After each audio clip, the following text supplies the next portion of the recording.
Sales are easy. It's making the call that's hard.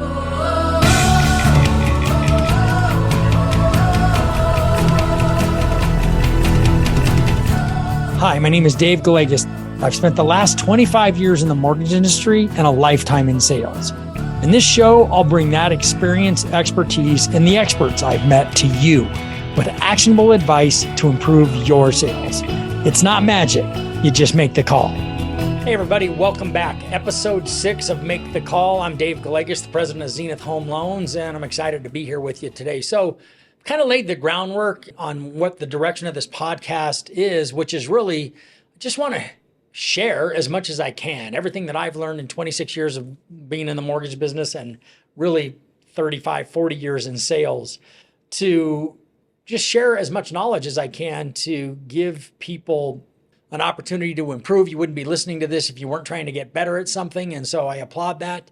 And you do need to be a lifelong learner in this business if you want to continue to grow. And I think that's an important thing to take into consideration. But what I really want to talk about is going forward, what the direction of this podcast is. And I think what I want to try to do is I want to focus on what I believe are the fundamentals of success in our business.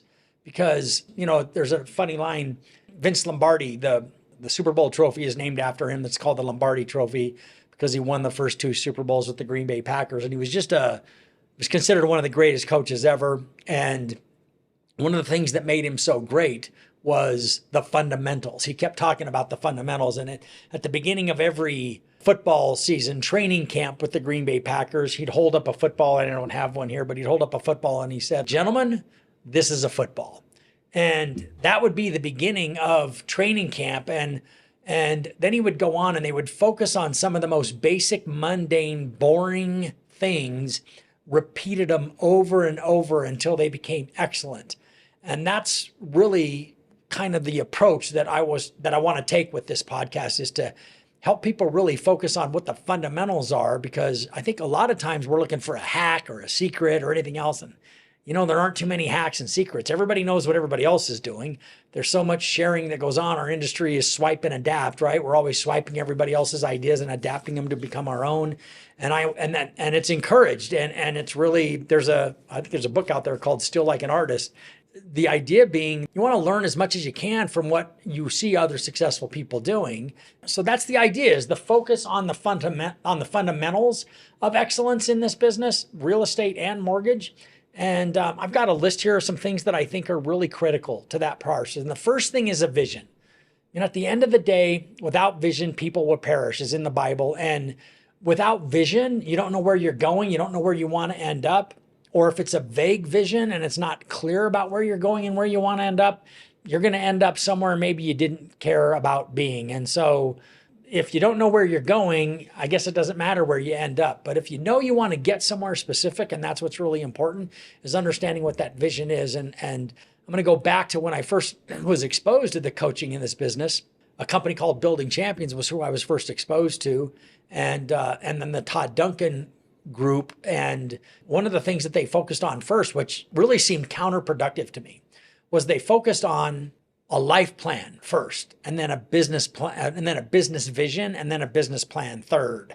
And I think most people come into this like, I just need a plan. It's like, no, you need a life plan first, because if we make you a successful salesperson who gets divorced or has a heart attack because his health is bad, or has poor relationships with his family and his children, and doesn't manage his finances well, then we haven't really accomplished anything. And I don't want to be part of that in your life. So I want to talk about vision and the importance of vision in your business and goals, and having a long-term view of this. Where do you want to end up in 5 years? Where do you want to end up in 10 years? Because that's the cool thing about this industry. It's an amazing business. It's an amazing, even in 2023, I'm recording this at the end of 23. It'll be 2024 when it's released. It's an amazing business. It's an amazing opportunity. And that's when I found that, I was so excited. But in order to capitalize on that, and in order to really take advantage of it and have it really become a tool that creates generational wealth. I had a CEO of another company tell me once the cool thing about the mortgage business and the real estate business is that if you do it right and you're really good at it, you can you could generate and accumulate so much wealth for yourself and your family that if someone who you really cared about got themselves into trouble and they needed help, you could be in a position to write a check for $50,000 to help somebody out, that you could change everything about what was going on and the problems that created. So that's an awesome opportunity and an awesome responsibility and something that you really want. So let's go back to that vision. It's understanding you need a vision for where it is you want to end up. And so that's what going forward, that's going to be the direction. So I want to focus on just a few key areas of the fundamentals. And I think vision is one. I think number two, once you have that vision, is you've really got to work on mindset. Mindset, this is such a mind game. Sales in general, and this mortgage business and the real estate business, but really any sales position, because, at the end of the day, you're self-employed, even though you're working under an umbrella of another organization. You're a self-employed person because there's no salary, right? You might even be typically you're W-2'd, but you're a self-employed W-2 person because if you don't sell anything, they're not going to pay you anything, right? And if you don't close any business, there's no money. And so the mindset part of this is really challenging. And I always say it's a bit of a loser's game, and I hate using that term losers, but bear with me. Baseball players, professional baseball players who fail 70% of the time. In other words, they're a 300 hitter. If you're a 300 average lifetime hitter in Major League Baseball, you're a first ballot Hall of Famer. You just are, because that's an amazing record in terms of how hard it is to hit a baseball. I can't hit a 98 mile an hour baseball. Most people can't. And so you have to be willing. Think about what a baseball player goes through. When he fails if he gets five at bats in a game, if he can get 2 hits, that's a great day. That means he has to deal with the failure of 3 not getting on base safely 3 times. He's got to deal with that. That would be hard. And so in the mortgage business or in the real estate business, as we go on appointments and we go on sales calls and we don't get the business, we do a sales presentation and the customer picks another loan officer or another mortgage company, or if we go on a listing appointment and the client chooses another real estate agent. We have to have the mental toughness that goes along with dealing with that failure, with dealing with not batting 1,000, because you're never going to bat 1,000, right? No one is going to bat 1,000.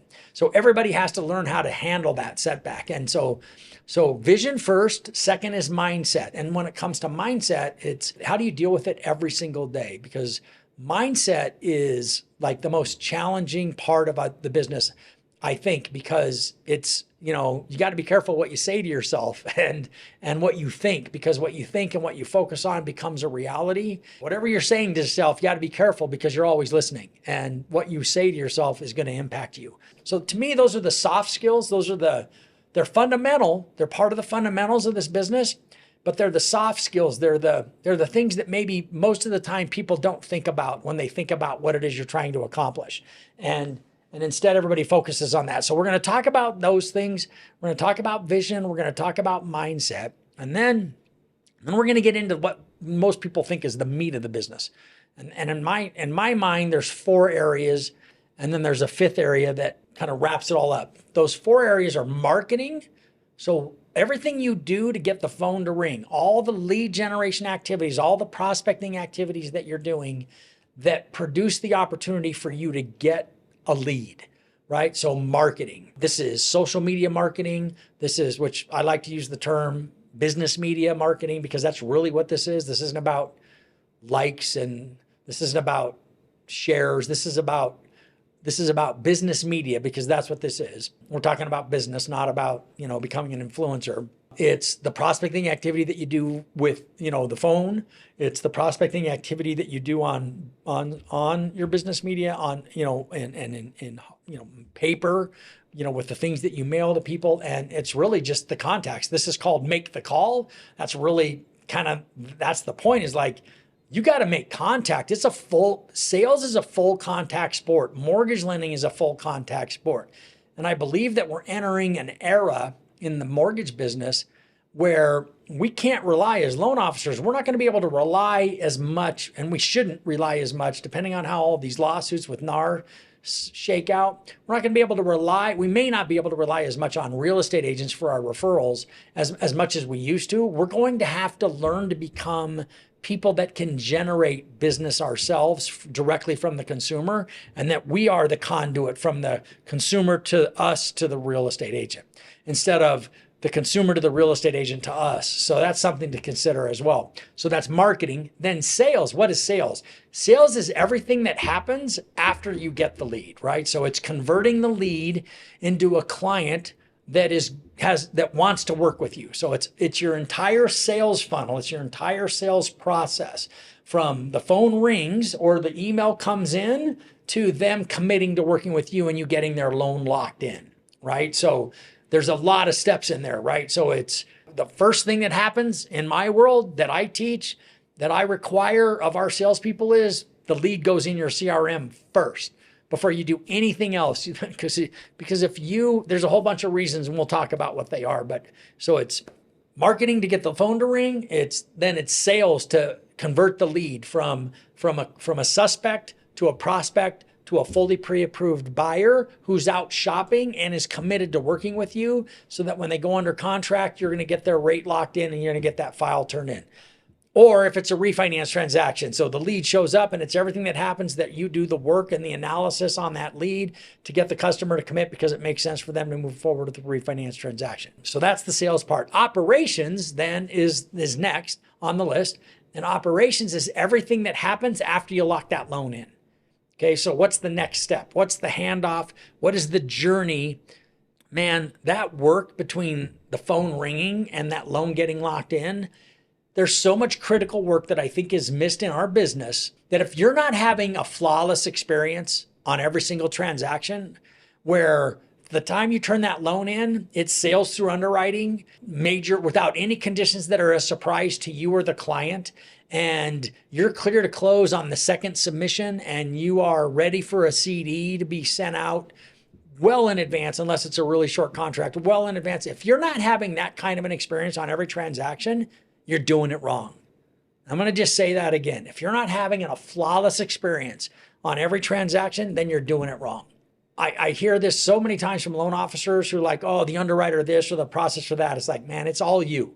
And the sooner you accept that it's all you, the easier the job gets, because now you're turning in a perfect file that can't be messed with.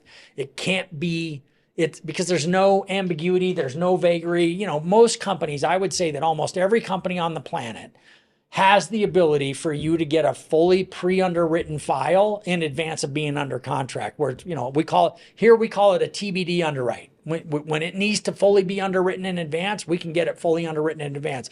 And I would venture to guess that any company on the planet has the capacity to do that today. You have to have the ability to be able to, when you're, and this is so much a part of sales, is confidence in that you can do what you say you're going to do. That's infectious. The customer feels that. And so when you're telling a customer their loan's approved with confidence, they're going to work with you. When you're telling the customer, yeah, you should be okay. Well, I don't know if I'm okay. You're right, I should be. Am I? I mean, you're the expert. You're the professional. You're supposed to know. Operations is everything that happens from the time you lock that loan in until you're going over the closing, going over the CD, or we use a closing recap document where you're just reviewing the thing, and you're reviewing the closing with the client in advance of the closing, and it's a smooth, flawless transaction where you're going to get repeat and referral business from the customer. If you're doing this right, you should have an amazing experience for the customer and the real estate agents on every transaction. That's how you get a lot of opportunities for future repeat and referral business. It's that simple. And if you're not doing that, if it's a clunky transaction, if you're having to go back to the customer again and again for more documentation, if the closing's late, God forbid you're closing late, or you're moving the closing date, or you've just, balls are getting dropped along the way, that's a function of your operations and you not having a good handle or a good system in place for handoff calls and weekly pipeline review meetings with your processing team. or your processor, if it's just you and a processor, or between you and your transaction coordinator and a processor. I know far too many loan officers don't participate in their own operations or in their own pipeline meetings. That's a giant fail, in my opinion. You should be involved in those to make sure that this is your business. And the reason that you should be involved is because you have the most to gain and the most to lose if it's a bad transaction. So that's it. If I had the most to gain, I did not miss my pipeline meetings when I was still producing, is because I had the most to gain and the most to lose. And so that you know that, and if you know that and you understand that, then it makes sense to be a part of that pipeline meeting. That'll be one of the things that we do. I'll bring in one of my head of operations for one of our podcasts, and we'll talk about how to run an effective pipeline meeting so that you can have the ability to know that your loan is on track, because it's a critical skill. It's far too many people don't pay attention to it. So that's the operations side. The next side is the finance side of the business. And the finance side, this didn't used to be part of a loan officer's responsibility. If you ran a branch, it was kind of your responsibility. It wasn't kind of, it was always a big part of your responsibility. Far too many companies didn't treat it like, give it the credit that it's due and give it the attention that it's due. They just made people branch managers who really, look, you're running a business. If you become a branch manager, and we can talk about this for a second. If you're a branch manager, you're a business owner. I'll be the first to admit, man, it took me a long time to learn how to read a financial statement and a P&L. And if you're a branch manager, you never even have a balance sheet. So you never really pay attention to like what happens to the money on my P&L. Because if you're a producing branch manager, loan officer, quasi loan officer, branch manager, and you're kind of leading a team, but you're really producing and you're trying to do both, and you don't know how to manage that P&L, it's tough, it's hard. If you don't know what you're doing, you can get yourself in trouble. You can be upside down pretty quick. And so kind of a rule of thumb that I have for loan officers, if you think that you're ready to become a branch manager, then my first question to you is, great, I would love for you to become a branch manager. Are you ready to forego 50% of your earnings for the next 3 to 6 months, depending on the size of operation you're wanting to set up? Are you willing to forego that for the next 3 to 6 months so that you can build up the reserves that you need?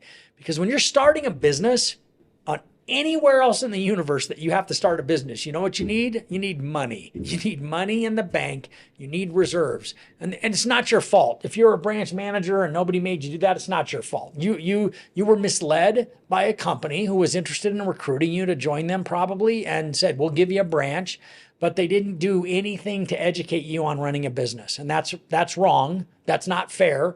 That you were put in a really stressful, bad situation because they were just trying to grow. And it doesn't have to be that way. It's hard to do if no one's showing you what to do and how to do it. It's very hard to do. But running a business requires you to have capital. And that's how you have to think about it, which means you need to have a reserve so that you can run your business, because there's good months and there's lean months. And we've experienced that at high levels in 2022 and 2023, where most people lost a lot of money. Companies, that's where you're seeing all the consolidation, you're seeing people get out of the business. And so finances is a huge part of what you're doing. Even if you're a high producing loan officer with no one on your team, you still need to understand the financial aspect of this business. You need to have an understanding of how the way you're pricing your loans and the way the commission that you're earning. And there's a direct relationship. By the way, most loan officers are never educated on this really important subject. There is a direct relationship between the rate you're quoting and your commission check. And I know you know that, but you don't really I don't think enough people really understand that. And if they did, they wouldn't be so quick to go, my company's prices are too high. It's like, well, your comp's pretty high. I mean, you hear about these 125 and 150 and 175 basis point comp plans. That has to be built into the price that you're charging the customer. Now, I'm not saying it's too high and that's too much. You shouldn't be paid that much. I'm saying you shouldn't think it's too high. You shouldn't think the price is too high. You have to learn how to sell. So it goes back to the sales side of this, everything that happens from the time that phone rings. You have to learn how to sell to be able to get that price, right? You have to become a person of value, where all consumers want the same thing. They want to get as good as they're giving. So if you're charging them a rate, they want to feel like they're getting as much value in return for that rate as you're showing them. Otherwise, they think the price is too high. And remember this, in the absence of value, price is always king. So if the customer's balking at your price, you need to adopt a mindset that says, my value wasn't great enough. As soon as you adopt that value, you're going to be a lot better off. We'll spend some time in in the future episodes talking about how to overcome price objections, and I will give you a little hint. The best way to overcome a price objection is not to get one. It's that simple, right? So we'll talk more about that. So let's recap. Vision, mindset, marketing, sales, operations, and finance. So there's 6 things, right? Vision and mindset, those are the soft skills. The meat is marketing, sales, operations, and finance. And all of it has to go under an umbrella or sits on a foundation. I got this from, I participate in the growth only coaching program, sits on a foundation of leadership. And I'm not talking about leadership, the way that you lead others. I'm talking about the way you lead yourself, the way that you lead yourself, the way that you show up, the way that you follow through, the way that you do what you say you're going to do, the way that you commit to becoming a professional, the way that you commit to educating yourself on the business, on all aspects of the business, on all these areas that I've covered, on vision and mindset and marketing and sales and operations and leader and it's all of it, because there's just a lot there. And I'll end it with this. In this business, you can make $500,000 a year. You can make $1 million a year. You don't need a high school education. You don't need a college education. If you have the effort and the ability and you work at it, and you can make $1 million a year. $1 million. You know how much money that is? It's an insane amount of money. That puts you in the top 1%. And or I'm sure it's more than in the top 1%. Doctors go to school they have to do undergraduate work, then they have to do medical school, then they have to do several years of internship where they're a resident and they don't get paid. They get paid squat and they work 16 hours a day. They're killing themselves for the opportunity. So 4 years of college, 3 years of medical school, 7 years, hundreds of thousands of dollars in student loan, and then residency where they're practicing how to become, and then for the opportunity to earn a few $100,000 a year. Not that that's a bad opportunity, it is, but the work and the effort that goes into that. So all of this that I'm talking about, yeah, it's a lot, but is it worth it? Yes, it is. It's 100% worth it. So thanks a lot for listening, everybody. This has been Make the Call, and I'm looking forward to these further episodes where we start to bring other people in, where I'm going to bring in people that are actually doing this now. I'm going to start. So I didn't get there. I'm going to be bringing in talented, really high producing loan officers, and we're going to go through these areas. We're going to talk about the different areas of business that I think that are the focus of this and how they did it. I mean, that's what we really want to know, isn't it? We want to know how somebody who's already doing it, how they did it, so that they can share what they learned, because anybody can do it if they do the work, right? So that's the important thing to remember. If you want to do the work, it always works. Thanks for listening, everybody. Have a great day. Thank you for listening to Make the Call with Dave Gallegos, brought to you by Zenith Home Loans. If you enjoyed this episode, make sure to subscribe to the show anywhere you listen to podcasts, and share the show with a friend or colleague who would also find value.